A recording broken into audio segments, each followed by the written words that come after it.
0세부터 100세까지 모두 다 책 읽는 다울 책 사랑방입니다. 모두의 예술가 빈센트 반 고흐. 어떤 이야기일까요? 루시 브라운 뮤지컬 에디트 카론 그린 출판사 책 읽는 곰. 여기에 보이는 건 바로 고흐예요. 위대한 명작 속에 담긴 예술가의 생생한 삶, 태양보다 뜨겁고 별보다 빛나는 화가 빈센트 반 고흐. 자신을 둘러싼 세상을 알고 싶어 했고 오롯이 그림에 담아내고 싶어 했던 화가, 황금빛 들판이 넘실대고 나뭇잎이 팔랑거리는 삼나무가 있는 밀밭, 아름다운 밤하늘이 소용돌이 치는 별이 빛나는 밤에 태양처럼 강렬한 생명력을 뿜어내는 해바라기에 이르기까지 화가의 삶과 꿈이 담긴 대표작들을 통해 진정한 빈센트 반 고흐를 만나봐요. 우리가 미처 몰랐던 예술가의 삶과 작품 이야기를 세심하고 깊이 있게 그려낸 이야기입니다. 빈센트 반 고흐. 빈센트 반 고흐는 네덜란드에서 태어났어요. 빈센트의 동생 테오는 사람들의 마음을 끄는 활달한 성격이었죠. 빈센트는 그런 테오의 그늘에 가린 채 자라났어요. 테오는 자신만만했고 빈센트는 조용하고 사려 깊었어요. 테오는 그림을 파는 미술상에 되려고 프랑스 파리로 떠났어요. 빈센트는 오직 그림을 그릴 때만 자신감이 차올랐지요. 하지만 테오를 따라 그 고향 근처 화랑에서 일을 시작했답니다. 빈센트는 화랑에 있는 아름다운 그림들을 사랑했어요. 하지만 어떤 이유에서인지 행복하지는 않았죠. 뭔가 빠진 것 같았대요. 그게 무엇인지 알 수는 없었지만요. 사람들은 말했어요. 신을 섬기면 행복해질 거라고요. 그래서 빈센트는 벨기에로 가서 사람들에게 신을 사랑하는 방법을 가르치는 성직자가 되었어요. 성직자로 지내는 건 보람 있었지만 빈센트는 예술작품에 둘러싸여 지내던 나날이 그리웠어요. 고향으로 돌아가 삶에서 빠진 게 무엇인지 다시 찬찬히 생각해 봐야 할 것 같았죠. 네덜란드로 돌아온 빈센트는 스케치에 색을 입히는 연습을 했어요. 하지만 새롭게 느껴지는 작품은 좀처럼 나오지 않고 진흙투성이 같은 갈색 그림만 거듭 그리는 게 문제였죠. 이 어두운 그림은 팔리지 않았고 돈은 곧 바닥나고 말았어요. 이러지도 저러지도 못할 상황이었지만 무엇을 해야 할지 물어볼 사람이 곧장 떠올랐어요. 바로 테오였지요. 빈센트는 동생에게 편지를 썼답니다. 테오는 형에게 곧장 파리로 오라고 말했어요. 둘이 함께 우울한 기분을 떨쳐내보자면서 말이죠. 테오는 파리에서 지내며 성공한 화가들을 많이 사귀었어요. 그 화가들이 빈센트에게 조언을 해줄 수 있을 거라 생각했고요. 파리로 간 뒤 빈센트의 삶은 송두리째 바뀌었어요. 인상주의 화가라고 불리는 예술가들의 그림을 보았거든요. 인상주의 화가들은 순간순간 변하는 사물의 느낌을 붙잡아 그림에 담았어요. 밝은 색을 주로 썼고 붓을 춤추듯 놀렸지요. 빈센트는 한눈에 반해버렸어요. 그리고 이내 밝은 색과 활기찬 붓질로 그림을 그리기 시작했어요. 이 새로운 그리기 방법에 색채 훈련이라는 이름도 붙였답니다. 빈센트가 부끄럼 많은 청년에서 노래하는 새로 변신하는 순간이었죠. 빈센트는 파리에서 미술상이나 동료 예술가, 그 밖에 새로 사귄 친구들과 어울리며 그림을 그렸어요. 그 중에는 폴 고갱이라는 화가도 있었어요. 폴도 빈센트처럼 화가가 되려고 직업을 바꾼 사람이었죠. 대도시에서 여러 사람과 부대끼며 빈센트는 조금씩 지쳐갔어요. 더 많은 빛과 색을 찾아 떠나고 싶었죠. 마침내 빈센트는 밝은색 유화 물감과 캔버스를 챙겨 남프랑스 아를로 떠날랐답니다. 폴도 머지않아 빈센트를 따라 아를로 이사를 했어요.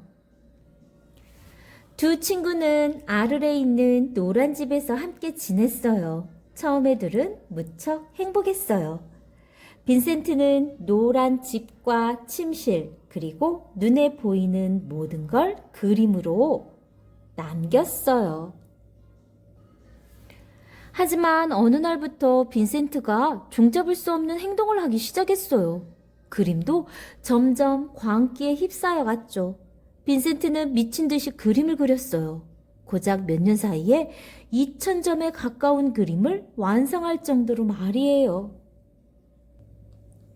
빈센트는 때때로 긴 산책에 나섰어요. 그럴 때마다 따스한 황금빛 들판이나 팔랑거리는 나뭇잎의 아름다움에 온통 마음을 빼앗겼죠.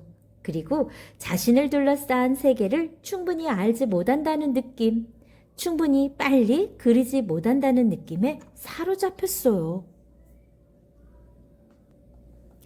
이따금 산책길이나 노란 집의 아름다운 정원에서 꽃을 꺾어와 세심하게 관찰하며 그리기도 했어요. 그러던 어느 날 빈센트는 폴과 말다툼을 벌였어요. 그러다 이성을 잃고 자기 귀에 심한 상처를 내고 말았지요. 폴에게 화가 났다고 자신을 해치는 건 좋은 행동이 아니었지요. 빈센트는 마음의 병을 치료하려고 병원에 입원했어요. 빈센트는 병실 창문 너머로 보이는 풍경을 그리며 마음을 달랬어요. 일기장에 이렇게 쓰기도 했어요. 별이 나를 꿈꾸게 해. 밤하늘은 낮에 보는 하늘보다 더 살아있는 것 같아. 빈센트는 병원에 머무르는 내내 몹시 외로웠어요. 오랫동안 동생 테오의 소식조차 듣지 못했거든요. 자신을 이해하는 사람은 오직 펠릭스 레이라는 젊고 친절한 의사뿐인 것 같았어요. 어느 봄날 빈센트는 병원을 나와 사랑하는 동생 테오에게 편지를 썼어요. 그러자 기분이 조금 나아졌지요. 빈센트는 여전히 몸도 마음도 좋지 않았지만 곡식이 익어가는 들판을 그리며 오랫동안 찾아 헤매던 기쁨을 만났어요. 그러나 1년 뒤 빈센트는 이만하면 충분히 견뎠고 이제는 그만 아프고 싶다고 생각했어요. 그 무렵에 아름다운 밀밭을 그렸지요. 세상을 떠나던 순간 빈센트는 밀밭이 바스락거리는 소리를 들었어요. 빈센트에게 많은 기쁨과 영감을 선물해 주었던 바로 그 소리였지요. 빈센트는 끝끝내 자신이 무엇을 잘하는지 찾아냈어요. 그보다 더 중요한 건 무엇이 자신을 꿈꾸게 하는지 찾아냈다는 거예요. 빈센트는 그렇게 수천 점의 훌륭한 그림을 우리에게 남겨주었어요. 그중 몇몇 작품은 전 세계에서 가장 유명하고 가장 사랑받는 그림이랍니다. 어떤 작품을 남겼는지 우리 잠깐 한번 볼게요. 여기에 보이는 그림은 감자 먹는 사람들이에요. 1885년에 그려졌네요. 빈센트가 밝은색 물감을 쓰기 전에 그린 작품이에요. 농부 가족이 감자로 저녁 식사를 하는 모습을 그렸어요. 색감이 진흙처럼 어둡죠? 꼭 감자 껍질 색깔 같네요. 자, 여기 보이는 건 탕기 영감의 초상이래요. 미술 재료상이자 미술상이었던 줄리앵 탕기를 그린 초상화예요. 줄리앵 탕기는 돈 없는 화가들에게 음식과 생활비를 나누어 주며 아버지 노릇을 했어요. 빈센트도 탕기를 아버지라고 불렀다고 합니다. 정말 멋진 분이네요. 자화상, 1886년에 그린 것과 1887년에 그린 것. 빈센트가 그린 두 자화상에서 뭔가 다른 점이 혹시 느껴지나요? 왼쪽 그림은 빈센트가 색채 훈련이라는 방법을 쓰기 전에 그린 거고, 오른쪽 그림은 그 뒤에 그린 거랍니다. 분위기가 어떤가요? 지금 보이는 이 그림은 여러분이 많이 보았을 거예요. 아르레 침실 1889년 그림이네요. 빈센트는 아르레 노란 집에 있던 자신의 침실을 같은 구도로 3번 그렸다고 해요. 동생 테오에게 편지를 보내 벽을 어떤 색깔로 칠하면 좋을지 조언도 구했다고 합니다. 빈센트 반 고흐 하면 해바라기를 빼놓을 수 없죠. 빈센트는 살아있는 동안 해바라기를 아주 많이 그렸어요. 이 작품은 한때 세계에서 가장 비싼 그림이었다고 합니다. 빈센트 반 고흐의 해바라기. 이것 또한 너무나 유명한 그림이죠. 파이프를 물고 귀에 붕대를 한 자화상 1889년도 그림이네요. 이 유명한 자화상 속에 빈센트는 귀를 붕대로 감고 있어요. 폴 고겐과 싸우고 자신 귀에 상처를 낸 모습을 그린 거죠. 뜨겁고 강렬한 색채를 통해 우리는 빈센트가 느꼈을 날카로운 고통을 짐작할 수 있답니다. 지금 보이는 그림은 별이 빛나는 밤. 병원에 입원해 있던 가장 암울한 시기에 빈센트는 병실 창문으로 본 밤하늘을 그렸어요. 빈센트의 눈에 비친 밤하늘은 반짝이며 소용돌이치는 모습이었나 봐요. 빈센트는 동생 테오에게 희망은 별에 있어 라고 편지를 쓰기도 했답니다. 이 작품은 나중에 세계에서 가장 유명한 그림이 되었죠. 별이 빛나는 밤. 정오의 휴식은 어떤가요?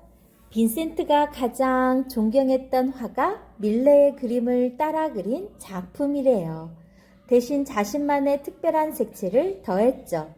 붓을 휙휙 빠르게 움직이며 색을 칠해 그림 가득 에너지가 넘쳐오르죠. 고요히 낮잠을 자는 사람의 주변을 이렇게 칠하다니 놀랍죠.